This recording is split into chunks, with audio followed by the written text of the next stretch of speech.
giving me wind and rain. You're some kind of butterfly. Baby, you give me midnight.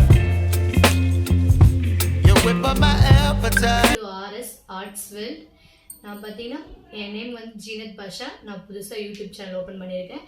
எதுக்கான YouTube channel பார்த்தீங்கன்னா ஆரி YouTube channel start பண்ணியிருக்கேன். First வந்து ஆரி முடிச்சுட்டு next tailoring, இன்னும் இந்த சாரியில் design பண்ணுறது, அந்த மாதிரி நிறைய ஆர்ட்ஸ்லாம் உங்களுக்கு சொல்லித்தரலான் இருக்கேன். எல்லாமே பார்த்தீங்கன்னா ஃப்ரீ கிளாஸஸ் தான். நம்ம ஃபஸ்ட்டு ஸ்டார்ட் பண்ணும்போது ஆரி தான். ஆரி பேசிக்கும் நான் ஃப்ரீயாக தான் எடுத்துகிட்ருக்கேன்.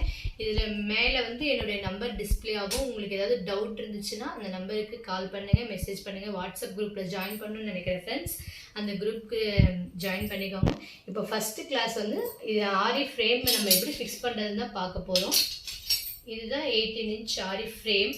இதில் இந்த மாதிரி 4 லெக் கொடுத்துருப்பாங்க. இந்த லெக் நம்ம நார்மலாக அதை ஃபிக்ஸ் பண்ண வேண்டியது தான்.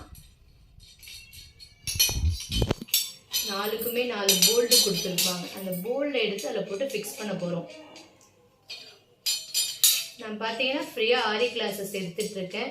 பேசிக், அட்வான்ஸ், அப்புறம் இந்த போர்ட்ரேட் கிளாஸ் சொல்லுவோம்ல, ஹியூமன் ஃபேஸ் எல்லாம் எப்படி டிசைன் பண்ணுறது, அதெல்லாம் பார்த்தீங்கன்னா ஃப்ரீயாக தான் எடுத்துகிட்ருக்கேன். ஆன்லைன்லேயும் எடுக்கிறேன், ஆஃப்லைன்லேயும் எடுத்துகிட்டு தான் இருக்கேன். இந்த மாதிரி ஃப்ரேமில் 4 ஹோல் தெரியுதுங்களா, அந்த 4 ஹோலில் ஃபிக்ஸ் பண்ணிக்கணும் தான். நார்மலாக லெக் எடுத்து போல்டை போட்டு டைட் பண்ண போகிறோம். நார்மல் போல்டு போட்டு 4 சைடுமே அதே மாதிரி டைட் பண்ணிக்கோங்க.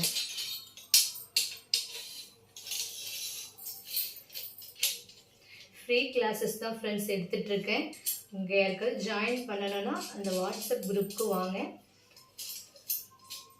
ஜாயின் பண்ணிங்கன்னா இந்த மாதிரி பேசிக் செயின் ஸ்டிச்லேருந்து ஆரம்பித்து எப்படி நம்ம ஸ்டிச் போடுறது, எப்படி ப்ளவுஸ் மார்க் பண்ணுறது, அதை பற்றிலாம் சொல்ல போகிறேன். இந்த 4 லெக்குமே ஃபிக்ஸ் பண்ணிவிட்டு பார்க்கலாம் ஃப்ரெண்ட்ஸ். பாருங்கள் ஃப்ரெண்ட்ஸ், இப்போ 4 லெக்குமே நான் நல்லா டைட் பண்ணிட்டேன். இதே டைட்டாக தான் இருக்குது. நீங்கள் இன்னும் டைட் ஆகணும்னு நினச்சிங்கன்னா இந்த மாதிரி போல்டு இருக்கும் இல்லையா, ஸ்க்ரூ இருக்கும் இல்லைன்னா, அதை வச்சு இன்னும் 4 சைடுமே உங்களால் எவ்வளோ டைட் பண்ண முடியுமோ அந்த மாதிரி டைட் பண்ணிக்கோங்க. ஏன்னா நம்ம ஆரி போடும்போது ஸ்டாண்டு லெக்கு வந்து ஆடாமல் நல்லா டைட்டாக இருந்தால் தான் எல்லாமே கரெக்டாக பண்ண முடியும். இனிமேல் பார்த்தீங்கன்னா ஆரி ரிலேட்டடான வீடியோ தான் வரப்போகுது. பேசிக், எல்லா லெவலும், அட்வான்ஸ் எல்லாமே ஆரி ரிலேட்டடான வீடியோ தான் வரப்போகுது. ஸோ மறக்காமல் சப்ஸ்கிரைப் பண்ணிக்கோங்க. பக்கத்தில் இருக்க பெல் பட்டனையும் ப்ரெஸ் பண்ணிக்கோங்க. அப்போ தான் நோட்டிஃபிகேஷனில் நான் என்னென்ன வீடியோ போடுறோம் எல்லாமே உங்களுக்கு வரும். அவ்வளோதான் ஃப்ரெண்ட்ஸ், பாருங்கள் ஆரி ஃப்ரேமை ஃபிக்ஸ் பண்ணியாச்சு. ஈஸியாக ஆரி ஃப்ரேமை ஃபிக்ஸ் பண்ணிடலாம்.